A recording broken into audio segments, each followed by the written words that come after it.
everyone, and welcome to the European Social Union Debate, Eurovision's podcast series discussing the potential establishment of a European Social Union with policy experts, politicians, and institutional representatives.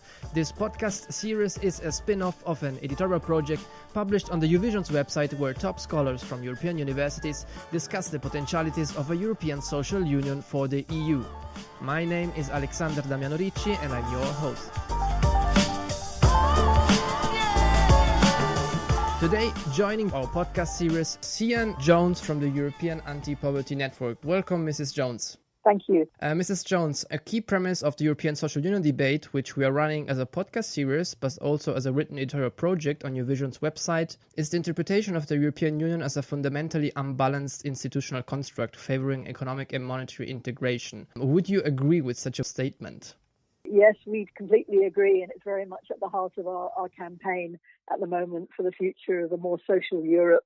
And also looking at the post-2020 strategy, what kind of shape it's going to take. Concerning the evolution of the approach that has been enacted by EU institutions to tackle the issue of poverty over the past 15 years or so, we had a scholar of ours, Bea Cantillon, who is professor of social policy and director of the Herman de Leek Center for Social Policy at the University of Antwerp, writing that over the past 20 years or so, there has been a shift between the Lisbon strategy first and then Europe 2020 targets. And we know the objective was a reduction of 20 million in the number of persons living in poverty, jobless households, or material deprivation. Unfortunately, however, it looks like we are going to miss this target. Can you give us some reasons why we are failing on this?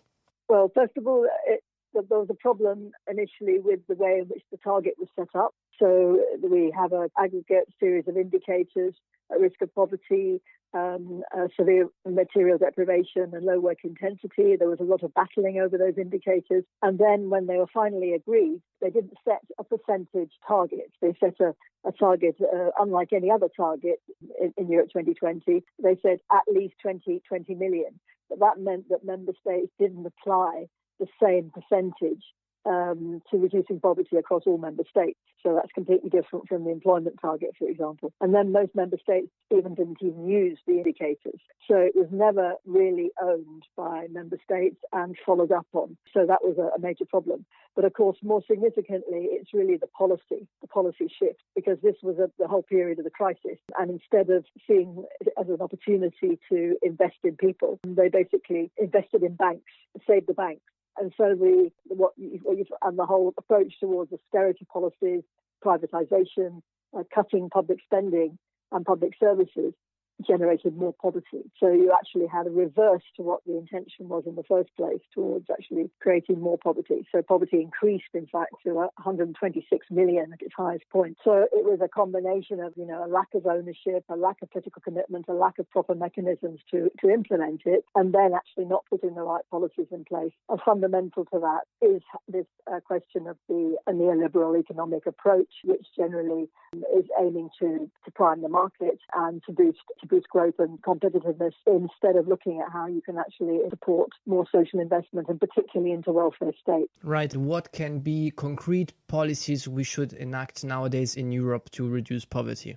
You can't do anything about poverty unless you tackle inequality. So it's fundamentally about the kind of economic model we have. And I think you have to start with distribution and redistribution policies. So we tend to use the frame of an active inclusion approach, which is 3 pillars. So we're talking about making sure people have an adequate income, adequate minimum income and social protection, access to quality jobs, access to quality services, particularly universal health services, adequate affordable housing, but obviously education and other kinds of services. But all of this has to be financed. And so unless you have progressive redistribution policies, particularly through progressive taxation, but also avoiding tax evasion and tax avoidance, increasing the tax collection, you can't actually finance this sort of welfare state, this fundamental social protection foundation that is essential to tackle poverty and all this. But the major problem is, the fact that the crisis was used to roll back welfare states. Attack welfare states means that you are not going to be able to move on poverty simply by focusing on employment policies, particularly when employment policies at the moment deliver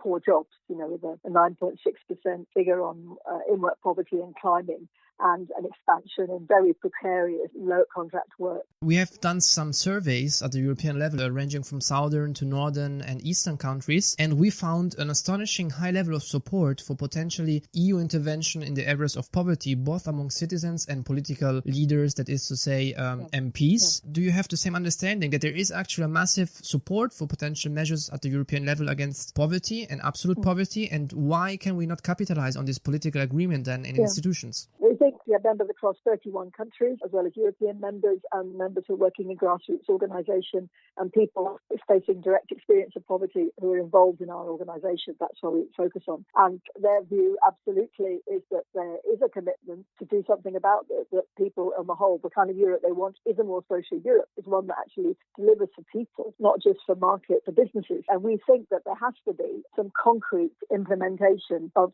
real gains for people on the ground, because that's not what people see at the moment. What they see is something that's working and not in their interest. And we campaign very strongly for a European framework directive, for example, on minimum income, which is as one of the key ways of following up on the European Pillar of Social Rights, for example, the Principle 14. And this for us is essential because it sends a message to the whole of Europe that actually Europe is there to protect. It's there for everybody, and it will provide a basic level of income for everybody, whether they're in or outside work. And we think this is fundamental. And we've done the work. We did a legal opinion. We did a working paper on looking at the feasibility of doing a framework directive under the current treaties, and we think it's feasible. And we proved it was feasible, and that work's been followed up on by academic, the Cancelling, etc. And we've had a project funded by the Commission for the last 6 years on setting up a European minimum income network, working together with public authorities, trade unions, all across Europe, including a bus campaign, which we took across Europe, every single country campaigning on this issue. So our feeling on the ground is, yes, there is support,